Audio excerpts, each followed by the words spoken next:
আছে করে ওগো গিনপিত নাই, সবগুলোর চেহারাই তো দেখা যায় শেখ খাওয়া। কোনোটায় 5 বার, কোনোটায় 10 বার, কোনোটায় 6 বার। আমি অলিও না আবার খালিও না, কিন্তু আমার চোখ তোমরা চিনো না। আমি খালি বক্তা না। আমি সোনা হাতে নিয়ে বলতে পারি এটার ভিতরে খাইত কতটুকু আছে। এটাই আমার ব্যবসা। এই চক্ষু বলতে পারে কোনটা হীরা কোনটা হীরা না। মেশিন যতই বলুক হীরা, আমার চোখ মেশিন ফেল আমার চোখের সামনে। বিদায় রাগ হয়েও না, আমি 103টা দেশ দেখছি, অভিজ্ঞতারও তো একটা আলো আছে। তো তোমাকে চেহারা দেখলে তো মনে হয় আমি বলতে পারি কোনটা কয়বার শেখ খাইছে। তারপরও তো ফুল ঘোরও দেখা যায়, ঠিক না? মনে হয় চামড়া মোটা হয়ে গেছে আর কি। নাইলে আত্মমর্যাদা থাকলে একবার শেখ খাওয়ার পরে আবার দ্বিতীয়বার ঘুরে নাকি?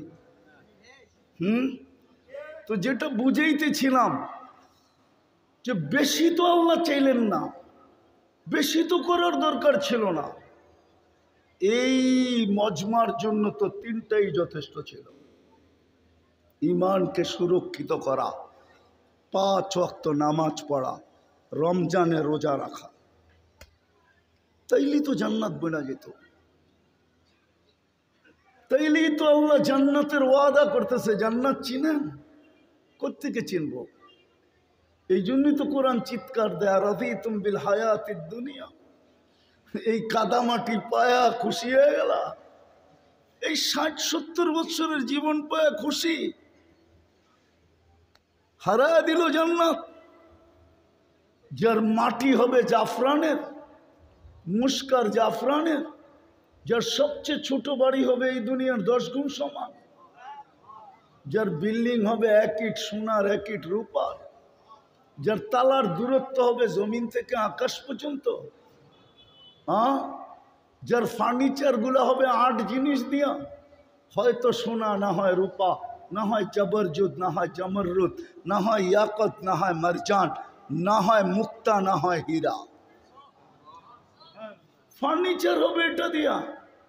ডেলি 70 বার কাপড় চেঞ্জ করবে। এই দুনিয়ার কাপড় নূর থেকে সুতা বানাবে, ওটার থেকে গেরে বানাবে, ওটার থেকে কুদরত দিয়ে কাপড় বানাবে। কোনো বাবরচি না, কোনো দর্জি না, আল্লাহ কুদরত দিয়ে বানাবে কাপড়। জান্নাতে ব্যবহৃত কাপড় রাখার কোনো আলমারি নেই। পুরা ময়লা হলে